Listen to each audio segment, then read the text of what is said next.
50મા વર્ષમાં પ્રવેશ નિમિત્તે આ સભાના અધ્યક્ષ શ્રી, મુખ્ય મહેમાન શ્રી કાંતિભાઈ, નગરપતિ એવી રીબડિયા સહિત આદરણીય રાજુભાઈ ગીડાએ જે સન્માનીય મંચના નામ લીધા એ બધા સાથે હું સહમત છું. કાર્યક્રમના સમય મર્યાદા હોવાથી અને આપ સૌ સભાસદ ભાઈઓ તથા બહેનો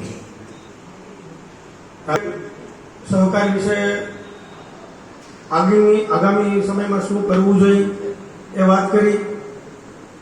એના પૂર્વ વક્તાએ પણ સહકાર વિશે અને નાગરિક બેંક ઉત્તરોત્તર કેમ પ્રગતિ કરે એ બાબતે ચર્ચાઓ કરી.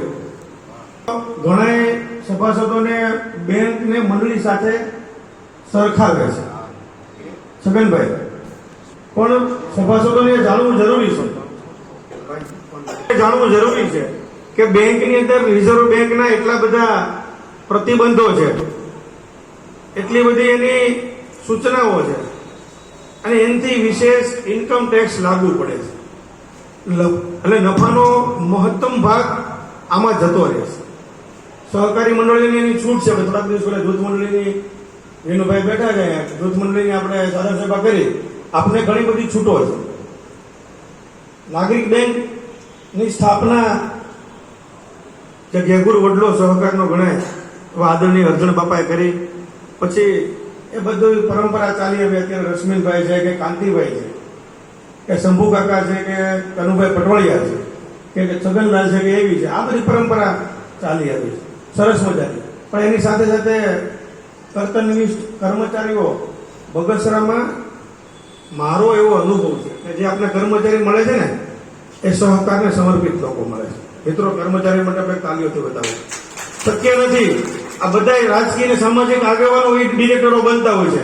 એના પેટા નિયમો વખતો વખત જે સુધાર આવે, રિઝર્વ બેંકના નિયમો આવે, એ ખબર હોતી ઘણીવાર નથી. એનું વિસ્તૃતીકરણ કરી અને બેંકના જે આગેવાનો એને સમજાવે છે અને અમલીકરણ કરાવે છે.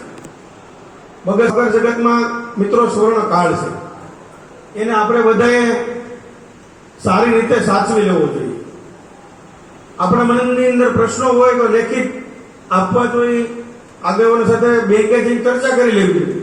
પણ બને ત્યાં સુધી પોઝિટિવ રહ્યો છું ને તો બગસરાના સહકારી જગતને ગુજરાતમાં કોઈ નહીં આપી શકે. મિત્રો, મહારાષ્ટ્રમાં એક મંડળી છે, 15 લાખ સભાસદ છે. તો 15 લાખ સભાસદના પ્રશ્નો નહીં હોય જ. પણ સહકાર મોટું છે કારણ કે સહકારથી આમાંથી ઘણાને દીકરા દીકરીના લગ્ન માટે મદદ મળેલી છે. ઘણાને ભયાનક બીમારી થઈ હોય એવા સમયે બેંક એને સાથ આપ્યો છે. તો આવી સંસ્થાઓનું આપણે જતન કરવું એ આપણી પ્રામાણિક જવાબદારી છે. આપણા બગસરાની લીડ બેંક માનું છું, ગુરુ સંસ્થા માનું છું કે એની અંદરથી એના પ્રવાહમાંથી અમે શીખીએ છીએ, એનું પાણી પીએ છીએ. એના સંચાલક અત્યારે છગનભાઈ હોય કે પેલાથી અર્જણ બાપા હતા, પણ એ સદૈવ આ જગ્યા એટલે કે આ સંસ્થા આદરણીય રહી છે. આ સંસ્થા આગામી વર્ષે ખૂબ ખૂબ પ્રગતિ કરે, સભા જે મહત્તમ પાયાની જરૂરિયાત છે એ પૂરી પાડે.